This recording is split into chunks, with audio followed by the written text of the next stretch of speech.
Primero, antes que nada, gracias por acompañarnos. Si es la primera vez que estás acá con nosotros, gracias por darte el tiempo de poder estar acá. Mi nombre es Josué, soy parte del staff de acá de la iglesia y bueno, nos da mucho gusto que puedas estar el día de hoy acá con nosotros. Y bueno, como ya te lo decía hace un momento, estamos el día de hoy cerrando esta serie de charlas que hemos estado hablando acerca de eso está en la Biblia y estamos tomando de referencia didáctica, por decirlo así, pues varias escenas que tienen que ver con los elegidos o The Chosen. Ahora, yo quiero arrancar primero con una pregunta para todos. Quiero ver si tú te identificas un poquito conmigo. Muy bien, y quiero que me ayudes a participar un poco con esto. ¿Te resulta difícil comprender la voluntad de Dios? Hay veces donde te resulta difícil comprender qué es lo que Dios desea, o a veces estás confuso en alguna decisión que tienes que tomar.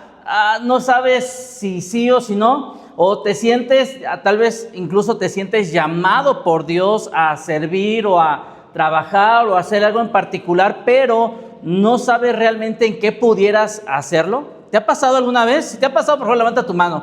Si alguna vez te has sentido confundido con la voluntad de Dios. Muy bien, ok, muchas gracias. No estoy solo con esto, ¿no? Si te ha pasado, lo que hoy vamos a ver tiene que ver mucho con esta pregunta que yo te acabo de hacer. El título del mensaje del día de hoy es Fe en tiempos de incertidumbre, porque creo que de alguna forma muchos en algunos momentos hemos batallado con esta situación. Lo que acabamos de ver hace un momento en este video, básicamente es lo que en la Biblia viene como el Domingo de Ramos, en donde pues prácticamente es la entrada triunfal de Jesucristo hacia Jerusalén, previo a la Pascua y después de la Pascua para ser entregado, y para ser después crucificado. Pero lo que vemos en este punto, ¿esto aparece en la Biblia? Sí, de hecho aparece en los 4 evangelios o en las 4 biografías de Jesús, como tú lo quieras llamar. Y vamos el día de hoy a basarnos un poquito en el Evangelio de Juan y vamos a estar en el capítulo 12. Vamos a estar leyendo ahí algunos versículos. Si traes Biblia, acompáñame ahí a Juan capítulo 12 y si no traes tu Biblia, bueno, van a aparecer aquí algunos versículos aquí en pantalla. Así es que Juan capítulo 12, verso 12, no vamos a leer algunos versículos, no va a ser todo, pero dice el versículo 12. Al día siguiente, la noticia de que Jesús iba camino a Jerusalén corrió por toda la ciudad.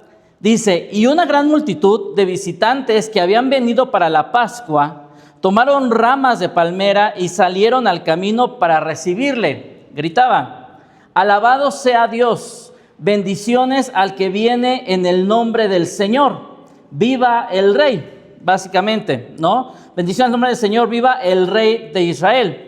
Jesús encontró un burrito y se montó en él. Así se cumplió la profecía que dice, no temas, pueblo de Jerusalén, mira tu rey que ya viene montado en la cría de una burra. Verso 16, por favor, ayúdame a leerlo todos juntos. Dice, sus discípulos no entendieron en ese momento que se trataba del cumplimiento de la profecía. Solo después de que Jesús entró en su gloria, se acordaron de lo sucedido y se dieron cuenta que esas cosas se habían escrito. Ahora, ¿qué te parece si me acompañas a orar? Por favor, te quiero animar a que inclines tu rostro, cerremos nuestros ojos y que le pidamos a Dios que nos hable en esta mañana. Señor, te damos las gracias por tu amor, por tu misericordia. Gracias te damos porque hoy con libertad podemos abrir tu palabra, poder aprender de ella, escucharla. Y hoy te rogamos, Señor, que nos ayudes a tener nuestro corazón disponible, dispuesto a escuchar tu voz. Trabaje en nuestros corazones, que tu Santo Espíritu, Señor, coloque en nuestra mente y en nuestro corazón aquello que tú sabes que hoy necesitamos.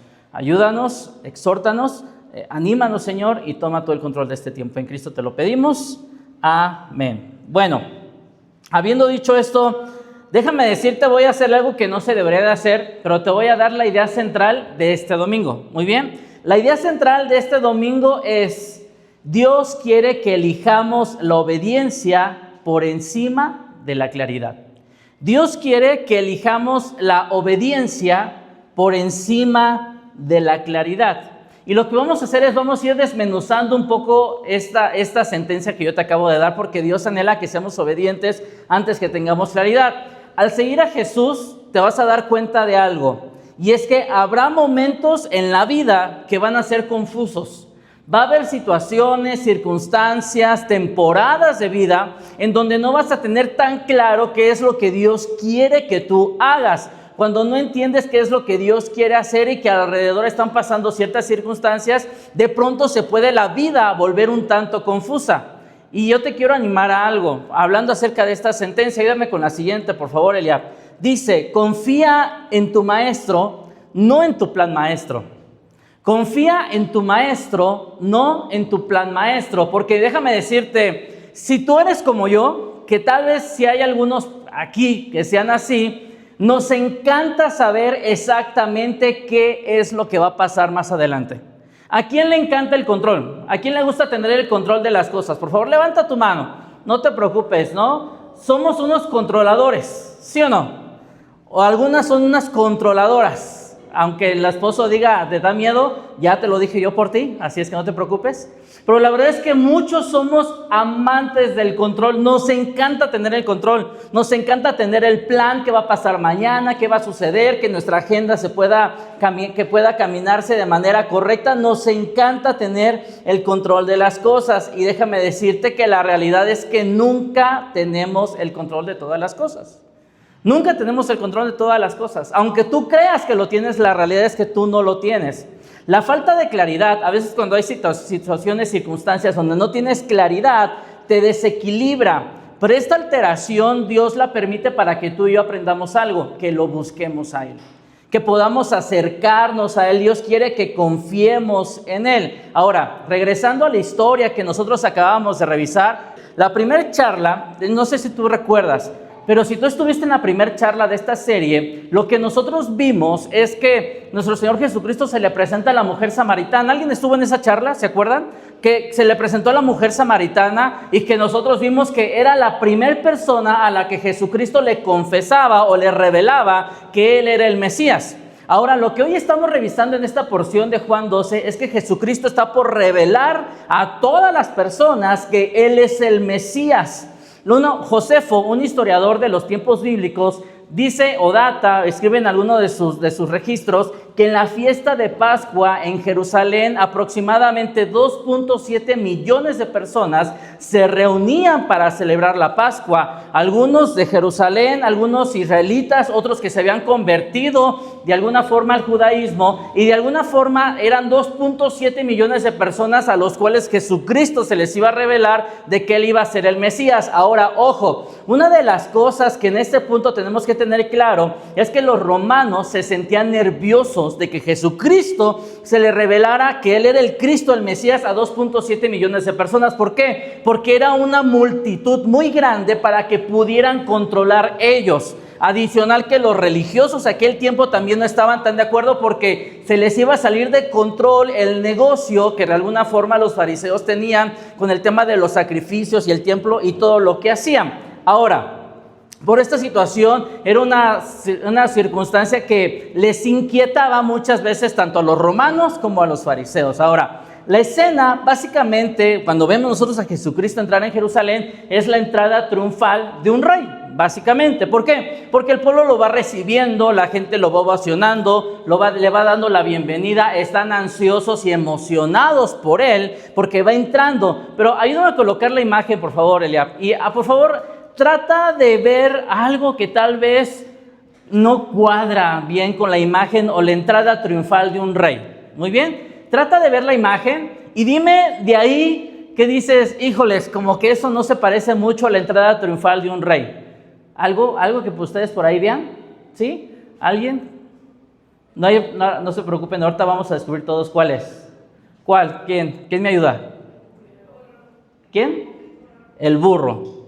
Porque normalmente los reyes entraban en un semental, entraban en caballos que eran potentes, ¿no? Que de alguna forma eran impresionantes. Pero Jesucristo entró en un burro. Ahora, el asno, el burrito que aparece ahí, el burrito sabanero que aparece ahí, no es de alguna forma, no tiene sentido.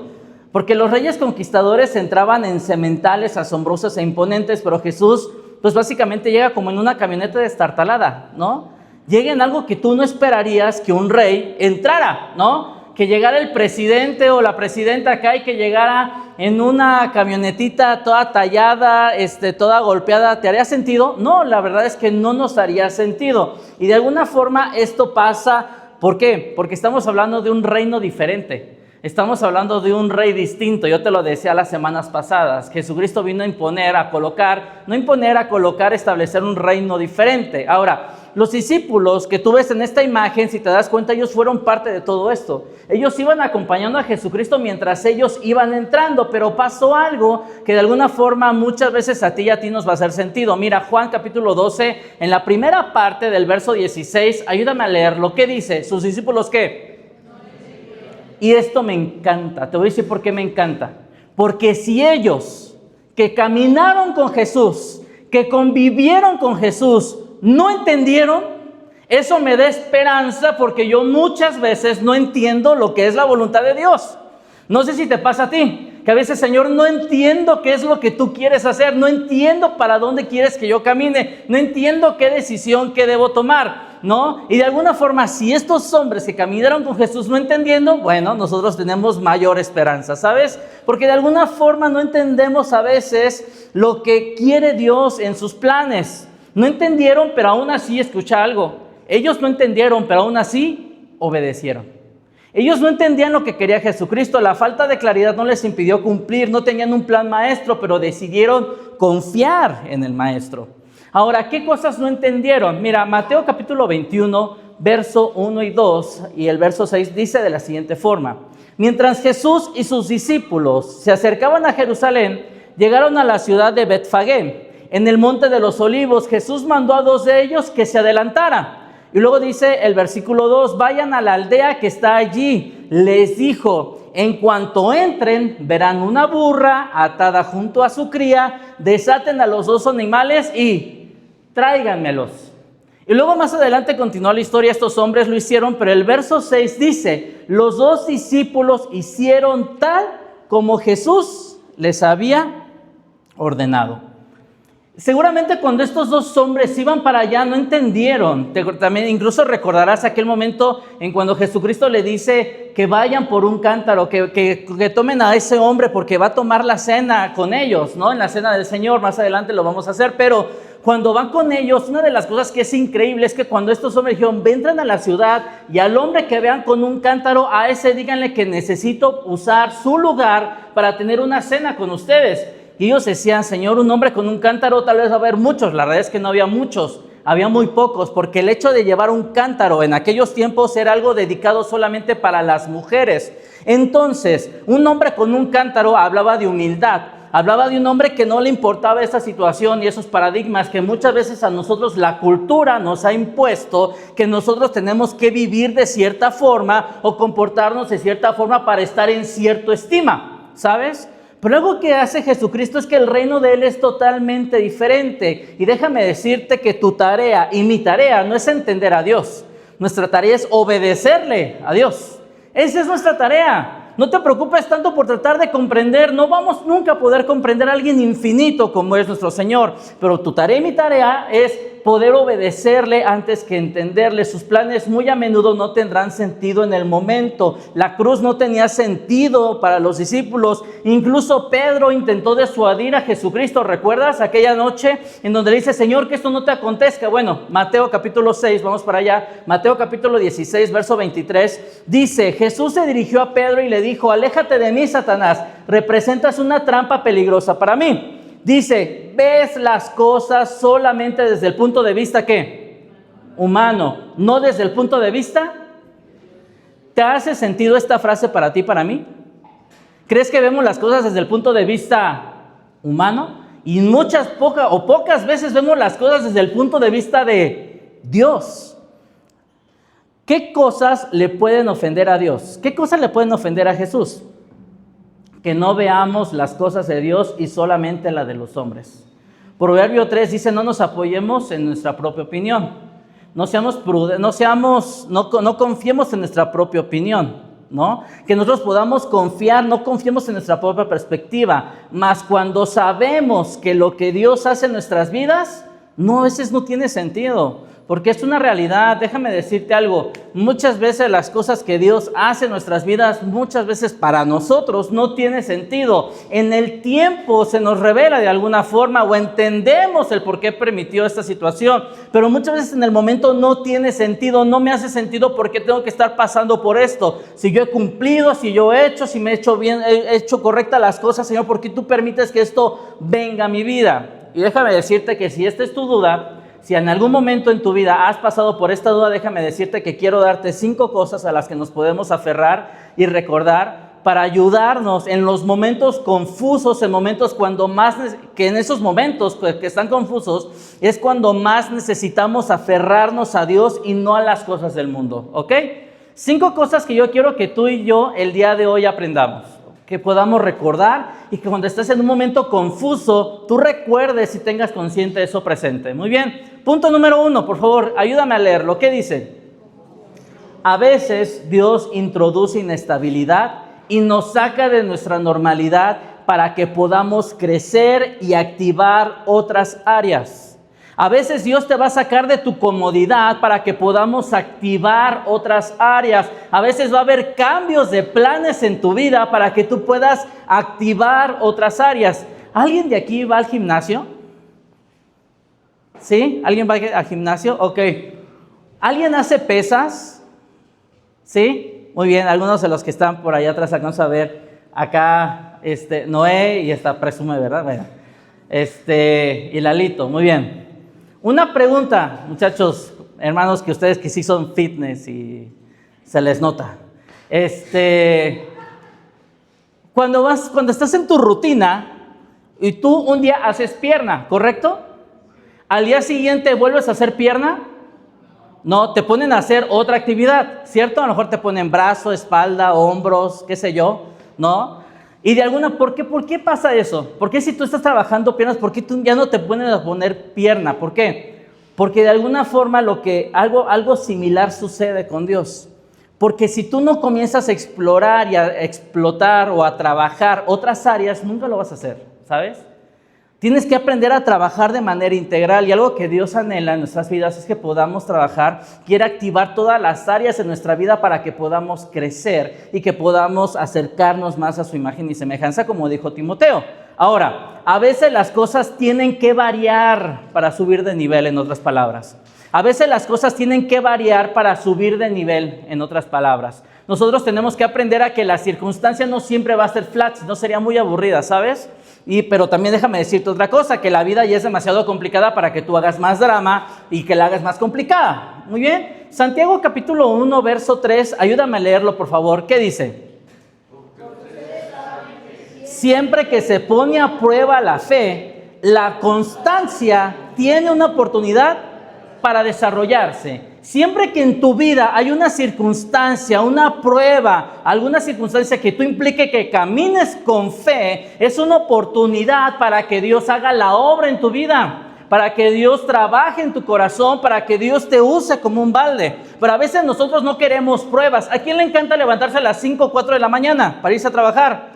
A nadie. Honestamente no nos gusta la comodidad. ¿Quién prefiere, quién está dispuesto? Hay lugares, en tu casa tú tienes en tu sala tu lugar favorito, ¿sí o no? Tú tienes tu sillón, ¿no? Incluso tu cama ya hasta tiene el molde a tu cuerpo, ¿cierto? Y tú te acuestas en otro lado y ¿a poco no te sientes incómodo? Porque tú ya estás cómodo en ciertos lados. Es exactamente lo mismo con Dios. Dios nos tiene que sacar de la conformidad, de la comodidad, para que podamos crecer en otras áreas. Jesús permite que vengan pruebas que nos confunden, que nos saquen de nuestra zona de confort, para que podamos aprender a confiar en Él. Esa es la ecuación. Vienen pruebas. Tú tienes que aprender a salir de tu conformidad para que aprendas y estés dispuesto a poder experimentar una oportunidad para que tu fe se desarrolle y veas el poder de Dios. Dios obra de maneras diferentes para llevarnos a otro nivel. Por eso Jesús muchas veces no sanó de la misma forma. Tú recordarás que sanó a diferentes ciegos, ¿cierto? En la Biblia se narra, pero no todos los sanó de la misma forma, porque Dios no siempre repite la tónica en todos. ¿Vieron la historia de la película de Narnia alguna vez? ¿Vieron la trilogía de Narnia? ¿Sí? De C.S. Lewis. Si lo pueden ver, véanla. C.S. Lewis es un apologista, un excelente escritor en lo personal. Y varias películas las llevaron que no hicieron tan así como el libro, pero es una forma. Y los que vieron el libro de Narnia, ¿quiénes son? A ver, ¿quiénes son de mi rodada todavía? No, ya estoy ya muy grande para eso, ¿verdad? Las vieron mis hijas, ¿no? En la primera película, ¿cómo entrabas a Narnia? ¿Se acuerdan? Por un ropero, entrabas a Narnia en un ropero. En la segunda, ¿entrabas por el ropero? No, entrabas de otra forma, ¿se acuerdan? Y de pronto era un cuadro, y de pronto era un timbre. Amigos, Dios no repite la tónica con todos de la misma forma, ¿ok? Dios no repite la tónica con todos de la misma forma, aunque Dios nunca cambia, sus métodos sí. Aunque Dios nunca cambia, sus métodos sí. Dios nos lleva a aguas en donde tenemos que aprender a dar pasos de fe. Dios nos lleva a ese tipo de aguas. Primer cosa, confusión. Segundo paso, segunda cosa que tú tienes que tener presente, por favor, ayúdame a leerlo. ¿Qué dice? Métodos poco ortodoxos. Ese es Dios, el de los métodos poco ortodoxos. Isaías capítulo 55, verso 8, yo estoy seguro que lo has escuchado. Ayúdame a leerlo. Dice: mis pensamientos no se parecen en nada a sus pensamientos, dice el Señor. Y mis caminos están, ¿qué? Por encima de lo que pudieran imaginarse. Dios, escucha, Dios puede hacer lo que tú no puedes y sabe cosas que tú no sabes. Te lo repito, Dios puede hacer lo que tú no puedes y sabe cosas que tú no sabes. Así un buen consejo es dejarnos llevar por Él. Es confiar en su perspectiva, no en nuestro juicio. Si vas a decidir ser un seguidor de Cristo, tienes que aprender a caminar y acostumbrarte a lo diferente. Porque Dios usa métodos poco ortodoxos. Dios le habló a Moisés por un arbusto ardiendo, por la zarza ardiendo. ¿Eso qué tiene de lógica? No mucho. Creó una nación a partir de un anciano que ya estaba a punto de morir. No tiene mucha lógica. Derribó las murallas de Jericó con trompetas y gritos. Le ordenó a Elías que mojara el sacrificio antes de que el fuego bajara y lo consumiera. Eso no era lógico. Jesús llegó a través de una virgen. Eso no tiene nada de lógico. Alimentó a miles de personas con 5 panes y 2 peces. No tiene nada de lógico. Amigos, hablando de métodos ortodoxos, poco ortodoxos, creo que el mejor ejemplo, en lo personal, lo platicaba con mi esposa el día de antier, creo que de los pocos métodos ortodoxos que Dios usó y que vemos en la Biblia es en el Antiguo Testamento. ¿Alguien recuerda la historia de Naamán, el hombre que tenía este capitán que estaba lleno de lepra y que fue a ver a Eliseo? Y entonces va a ver a Eliseo y entonces Naamán dice: oye, es que yo creo que está Eliseo, es un profeta de Dios, creo que puede darte a sanar. Va y lo busca y primero Naamán se enoja. ¿Por qué? Porque de entrada Eliseo ni siquiera lo fue a recibir. Mandó a su criado y le dijo lo que tenía que hacer. Y entonces primero se enojó porque ¿cómo no me va a recibir el profeta? ¿Qué no sabe quién soy yo? Y le dijo: ve y lávate 7 veces en el río, ¿qué? ¿Alguien se acuerda? En el río Jordán, ve y lávate 7 veces ahí. Y entonces él se molestó más porque dijo: ¿que no hay mejores ríos que este de aquí que está todo sucio? ¿Que no hay mejores ríos en donde yo pueda ir a lavarme? ¿Que no hay mejores lugares, que no hay un río de agua Fiji donde yo pueda lavarme? ¿Que no es mejor en este otro espacio? Porque ¿sabes algo? Tú y yo siempre tenemos cómo creemos que Dios debería de actuar, ¿sí o no?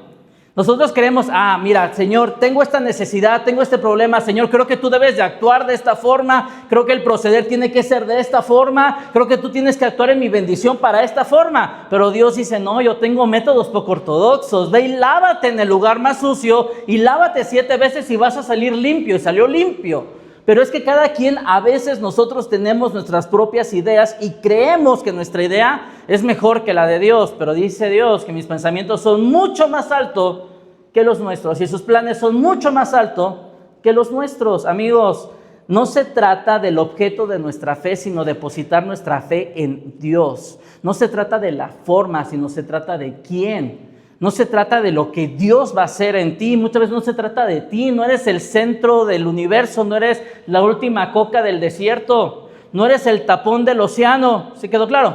Amigos, nosotros tenemos que entender que se trata más bien de Dios. A veces a Dios le gusta colocar todas las cosas en contra para que el crédito sea ¿de quién? De Él. De Él. Primera carta a los Corintios, capítulo 1, verso 27, y vamos a ver algo. Verso 27 y 28, ayúdame a leerlo, por favor, con fuerza. Dice, en cambio, para avergonzar, y escogió cosas que no tienen poder para avergonzar. Y luego dice más adelante el verso 28, Dios escogió ¿qué? Lo despreciado por el mundo, se considera como nada, y lo usó para convertir en nada lo que el mundo considera importante. Como resultado, dice el 29, nadie puede jamás jactarse en presencia de Dios. Amigos, a Dios le pareció que la mejor manera de compartir la salvación, dice Pablo, es a través de la locura de la predicación. El método menos efectivo de enseñanza esta. Pero a Dios le plació que fuera así. El mensaje de un carpintero, siendo analfabeto, por algunos ilegítimo, consideró el método menos ortodoxo, pero fue el salvador del mundo. No es métodos poco ortodoxos. Dios usa la confusión, Dios usa métodos poco ortodoxos. Número 3, pero también necesita de algo nuestro Dios. Necesita disposición. ¿Cómo pudo Jesús usar este burro? ¿Cómo pudo Jesús usar este burro? Bueno, porque estaba atado, estaba sentado, listo y esperando. Había espacio, había capacidad y había margen. María, ¿cómo estuvo disponible con Dios? Porque era, ¿qué? Una virgen. Pero había sido ella intencional en mantener su castidad para que Dios la pudiera usar. Y cuando Dios se le presenta, cuando el ángel se le presenta, María dijo algo increíble. Dijo, hágase con tu sierva lo que tú quieras. Hágase con tu sierva lo que tú deseas. Amigos, necesitamos disposición. En el Antiguo Testamento es algo increíble que me gusta. En el Antiguo Testamento había una ley para las cosechas, que recordarás. Cuando tú estás tu cosecha, normalmente era un cuadrado, ¿no? O un rectángulo, qué sé yo. Pero una de la ley del Antiguo Testamento de las cosechas era que dejaras libre todas las orillas. Que dejaras libres todas las orillas, que esas no las cosecharas. Porque ese fruto, esa cosecha, ¿para quién era? Para los pobres, para las viudas, para los que no tenían. Porque algo que Dios anhelaba es que pudiera haber margen para poder bendecir a las demás personas. Eso es parte de las leyes que en el Antiguo Testamento se escribían. Ahora yo te quiero preguntar, en tus campos, ¿estás dejando las orillas disponibles para Dios? En tu agenda, en tus planes, ¿estás dejando las orillas disponibles para que Dios las use? ¿Para que Dios trabaje a través de ella? ¿Estás esperando a Dios? ¿Estás disponible para Dios? Algunos dicen, no, algún día yo te voy a servir, Señor. El día que yo tenga tiempo, déjeme acabar primero esta situación. Ahorita que yo estoy muy ocupado, ahorita, amigos, tenemos toda la oportunidad para poder ser usados por Dios. Por algo tan sencillo, comienza a orar. Comienza a orar. Señor, voy a dar un tiempo, 5 minutos. Uy, es un montón de tiempo, voy a quedar dormido en 5 minutos. Algunos sí, ¿no? Pero la verdad es que tenemos que estar disponibles para Dios. Hace un par de semanas mi esposa perdió su cartera. Acabábamos de cobrar la 14ª. Le acababa de depositar y perdió la cartera. Y entonces ella ya estaba a punto de marcarme, hablarle a su esposo, paciente, comprensivo, para avisarme que había perdido la cartera con todas las tarjetas y con el dinero que había sacado. Pero no me marcó. ¿Saben por qué? No dio nada. Yo a ella sí, ¿no? No la conoce, nada. No lo hizo, ¿por qué? Porque pasó un milagro, de verdad. Alguien llegó a la casa, 2 personas, un muchacho y un señor, llegaron a la casa, tocaron a la puerta.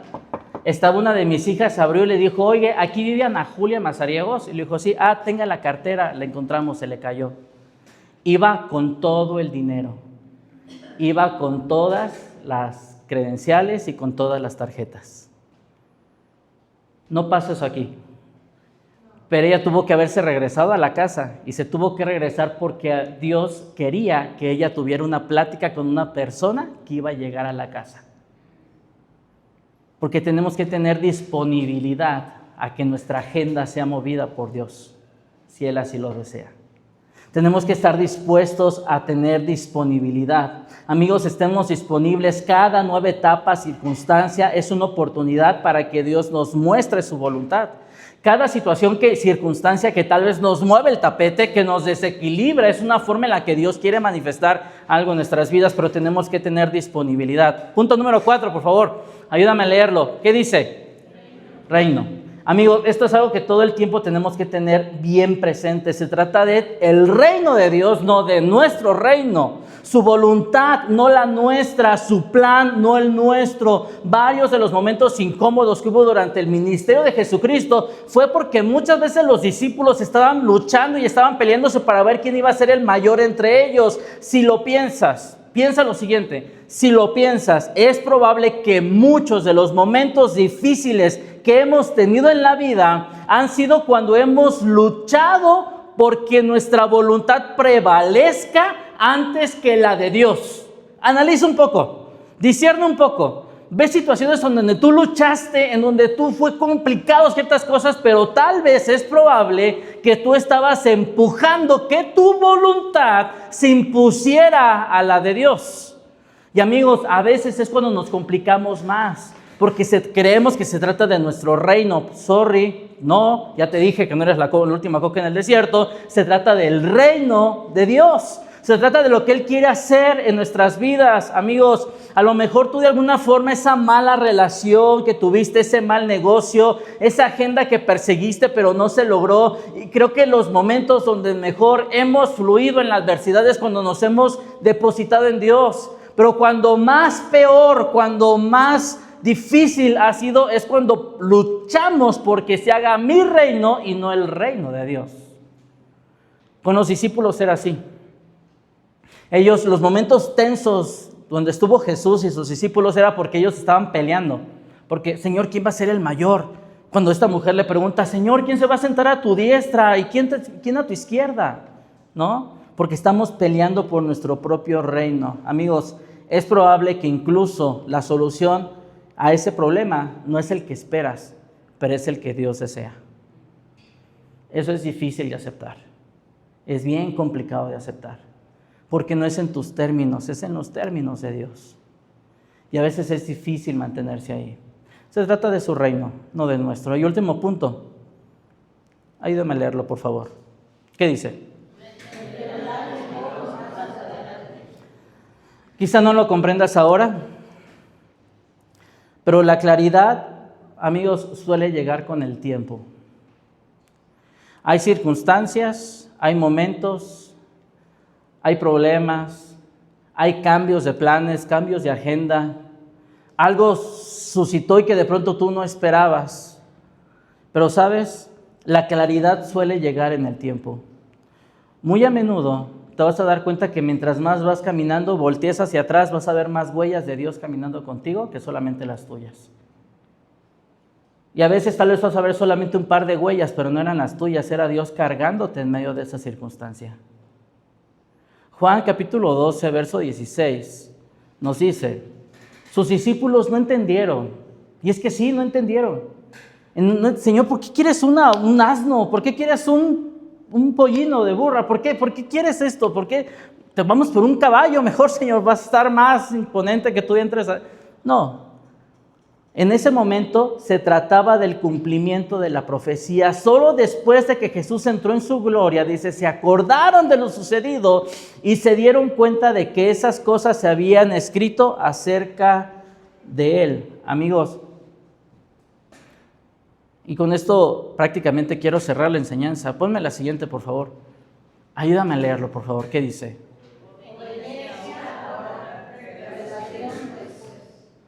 Dios, no se trata de que comprendamos a Dios, se trata de que obedezcamos a Dios. Y en la obediencia, Dios después va dando claridad. Dios nos va dando entendimiento de, Señor, ahora entiendo que tú anhelabas y deseabas esto. Confía en el Señor de todo tu corazón, dice Proverbios, y no te apoyes en tu propia prudencia. Dice, reconócelo en todos tus caminos y Él enderezará tus veredas. Obediencia ahora, revelación después. Sus discípulos, verso 16 dice al principio, los discípulos no entendieron, pero más adelante dice, fue revelado y entendieron que se trataba de Él, no se trataba de ellos, se trataba de Él. Se dieron cuenta de que estaba y quedaron asombrados de saberse parte de algo mucho más grande que una agenda propia. Y creo que eso es lo que Dios anhela con su pueblo, que nosotros podamos comprender que somos parte de una agenda más grande que la nuestra. Que dejes de ser tan egoísta y fijarte solamente en lo que tú deseas y podamos comprender que se trata de qué es lo que Dios desea. Que podamos confiar en Dios cuando las cosas se ponen difíciles. No exijas claridad, entrégale tu conformidad porque Dios desea sacarte de tu conformidad y sobre todo estate disponible para que Él te use. Deje esos márgenes para que Él haga la obra en tu vida.